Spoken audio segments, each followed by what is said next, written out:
Hello, everyone. I'm wanting to give a few contextual figures about the pandemic. These figures apply to Australia. Fewer than 1,600 people have died in Australia in the 20 odd months since the pandemic hit us. It's probably below 1,500. That's in total. Now, no one under 20 has died of COVID directly. No one. That would surprise a lot of people. Probably less than 30, or fewer than 30, I should say, have died under 40, and that would also surprise people. Sometimes deaths have been reported of younger people, but later been revised to say they died of something else.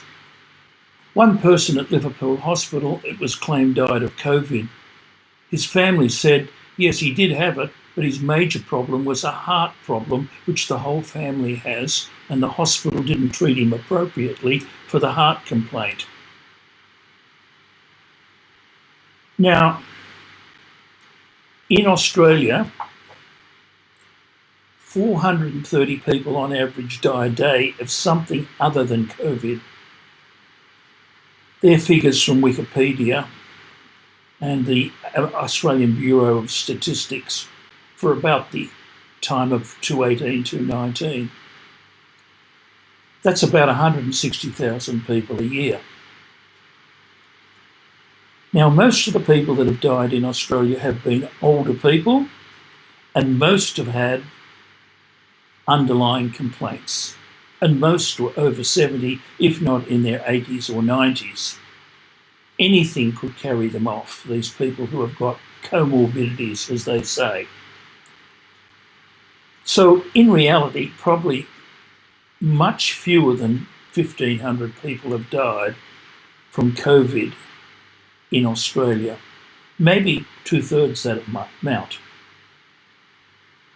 Now, I'm not a statistician and I'm guessing. In Australia, we've been lucky. We are more house owners than unit owners, although unit owners are increasing in Australia, particularly in the capital cities. We don't live as cheek by jowl as other countries. We're spread out. So that's helped.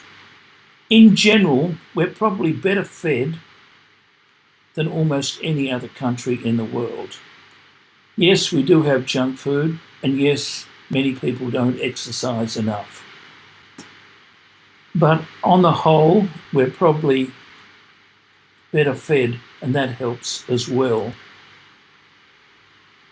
Now,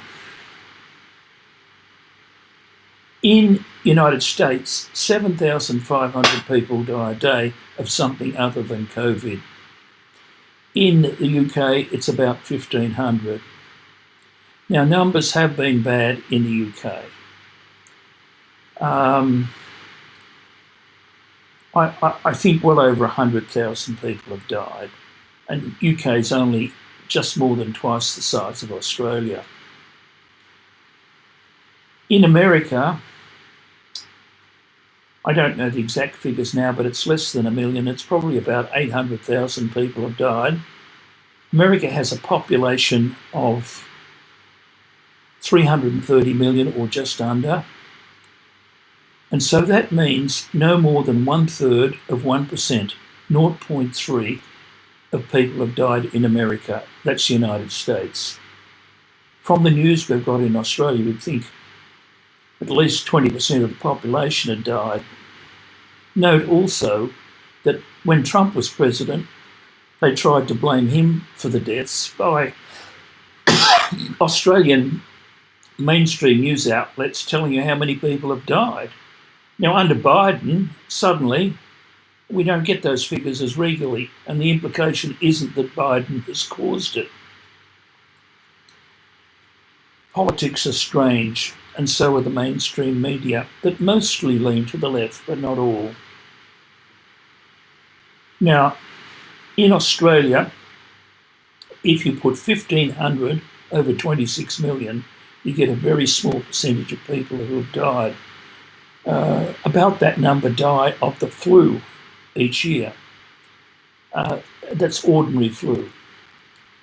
So we've had an overreaction. We've had a kind of mass hysteria, and it's occurred throughout the world. These periods of madness occur regularly. In fact, one could say they're the norm. But since 1945 in Australia, we've had a pretty good run. Society has gradually improved with just a few blips here and there. Baby boomers like myself have done exceptionally well, been very lucky. We haven't been invaded. There has been the Korean War, there has been the Vietnam War, and there have been the wars in the Middle East and in Afghanistan. But they've only taken small numbers of our troops, and small numbers, relatively speaking, have died. So no one has invaded the country. We have a good health system, and now most people have got pretty good superannuation. So we're a very lucky country. The term coined by Donald Horne in his book, The Lucky Country, saying that we were lucky that we were European background and spoke English and had a country that was not that fertile, but very big, and at least fertile enough to carry the small population that we had. He was using the term in a bit of a satirical way because he felt Australia wasn't a great innovator, a great leader, and we didn't have great politicians. Anyhow, back to the main story. I don't feel the country should have been as locked down as severely it was for the sake of us older people like me, who were the main ones affected by the COVID. I think the ramifications will be there for a long time. Children missed out on school and missed out on their friends, but maybe they got closer to their parents during this period. So, not a good time for Australia. We don't have good politicians, good at decision making.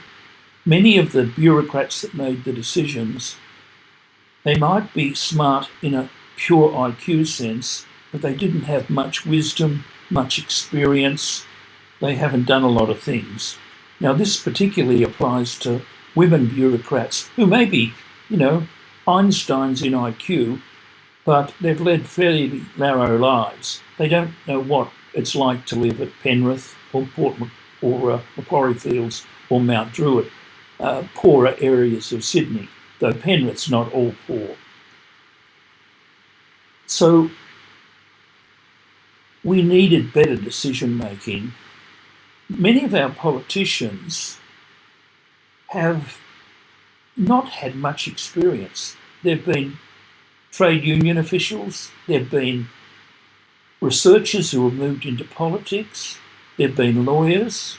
Very few have run businesses of any substance for, say, 10 years. Say they had 100 employees or more over 10 years. That's where you really learn about managing people and what people can absorb, what people can cope with.